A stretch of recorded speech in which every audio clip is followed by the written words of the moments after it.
La economía peruana estaba muy deteriorada debido al estancamiento de la minería y la agricultura, amén de la corrupción de los empleados. Santa Cruz realizó serios intentos para remediar esta situación.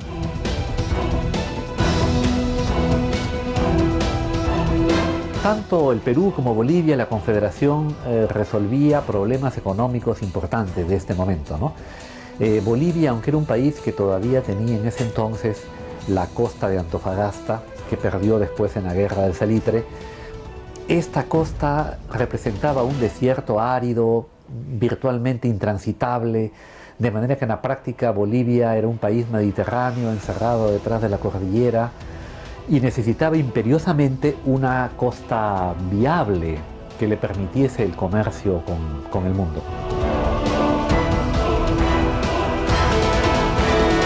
Los agricultores peruanos de la costa y del centro chilenos, que mantenían estrechos y antiguos lazos comerciales, se sintieron amenazados por las medidas dictadas por Santa Cruz.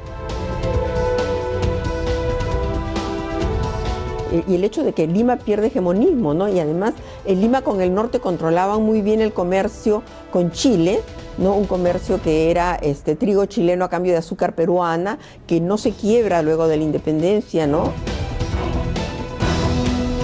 Esta agricultura azucarera que reinaba en la costa central y norte encontraba un mercado en Chile, de donde a su vez Lima y el norte peruano se surtía de trigo.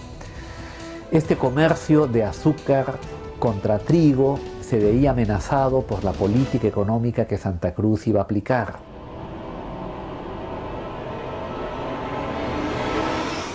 Esta situación de antagonismo entre las zonas norte y sur del Perú sería uno de los motivos de fractura de la Confederación. Se habla por ello de una guerra civil peruana, una suerte de guerra de secesión en los Andes, como ya la han llamado.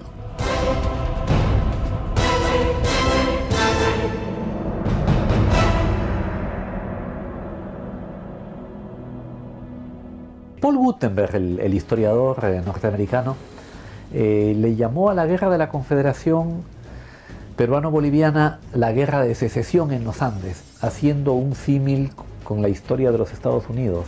Porque hay un norte, en este caso no diríamos un norte capitalista, más bien podríamos decir que es un norte aristocrático, agrícola, exportador, y hay un sur más andino que está más que en el comercio ultramarino, piensa en el comercio continental, y en ese sentido podríamos decir que son dos proyectos de política económica distintos que se enfrentan.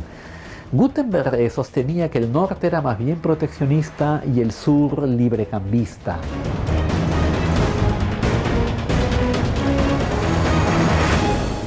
Es decir, en el fondo se está creando las naciones, pero no hay todavía fronteras definidas. Por lo tanto, más que una guerra entre países, puede entenderse como una guerra civil.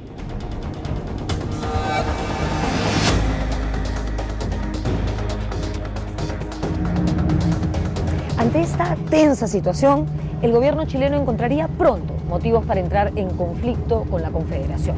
Uno de ellos fue sin duda la supuesta ayuda que en 1836 el gobierno de Santa Cruz dio al general chileno Ramón Freire en su intento de dar un golpe de Estado al gobierno de Santiago. Todo acabó por una supuesta información de espías. El proyecto resultó un rotundo fracaso.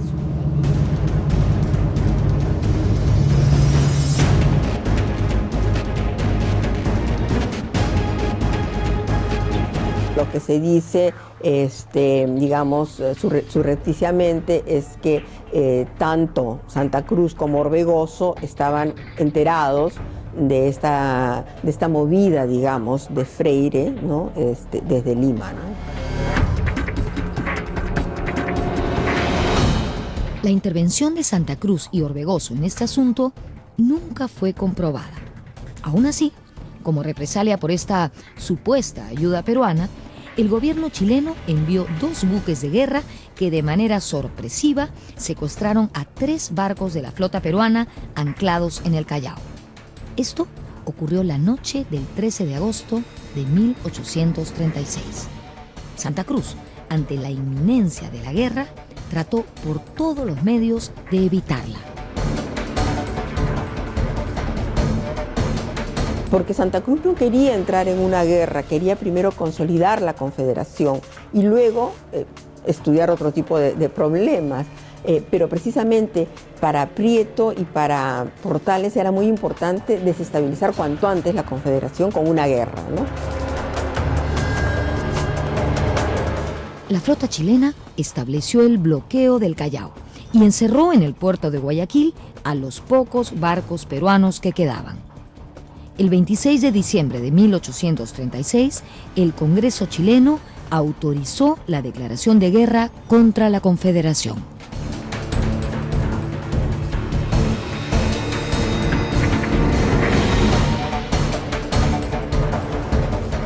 Sin duda, el papel desempeñado por el ministro chileno Diego Portales fue determinante para que las cosas llegaran a este estado de beligerancia. Él había advertido lo peligroso que sería para Chile una unión de Perú y Bolivia en un gran estado. De hecho, a la guerra contra la Confederación, él la llamó la lucha por la segunda independencia de Chile. En el año 1836, Portales escribió lo siguiente: la Confederación debe desaparecer para siempre jamás del escenario de América, por su extensión geográfica, por su mayor población blanca, por las riquezas conjuntas del Perú y Bolivia apenas explotadas ahora. Debemos dominar para siempre en el Pacífico. Esta debe ser su máxima ahora y ojalá la de Chile para siempre. El señor Portales lo tenía clarísimo.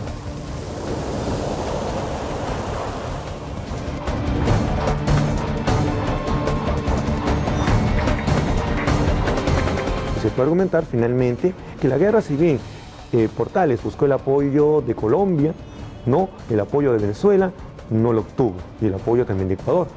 Así que es una guerra que prácticamente se desarrolla entre Perú y Chile, prácticamente.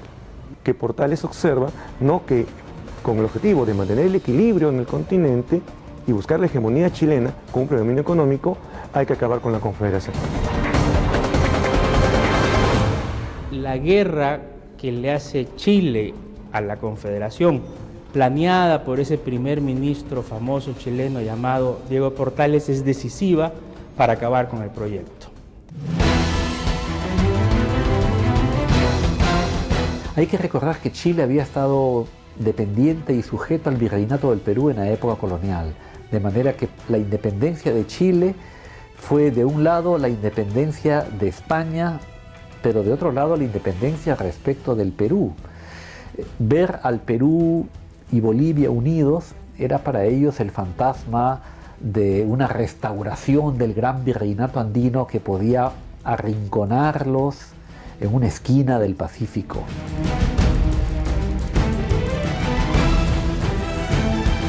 La sociedad chilena no estaba de forma unánime a favor de la guerra. Había muchos militares que conspiraban en contra. Mientras se preparaba la primera expedición contra la Confederación, estalló una insurrección en Quillota, en la región de Valparaíso.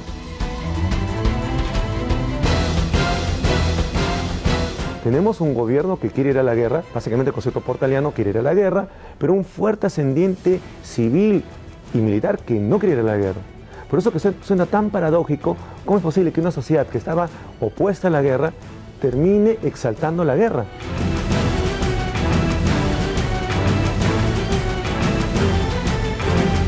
El influyente ministro chileno Diego Portales fue apresado el 3 de junio de 1837. Los rebeldes no estaban de acuerdo en ir a la guerra contra el Perú. El motín fracasó, pero Portales fue asesinado por los insurrectos. Sí, Portales muere asesinado en momentos en que la cuestión de la Confederación se volvió un problema álgido. De hecho, la historiografía chilena piensa que Portales muere a raíz de un complot instigado por la Confederación. Y para ellos es el motivo legítimo de una guerra.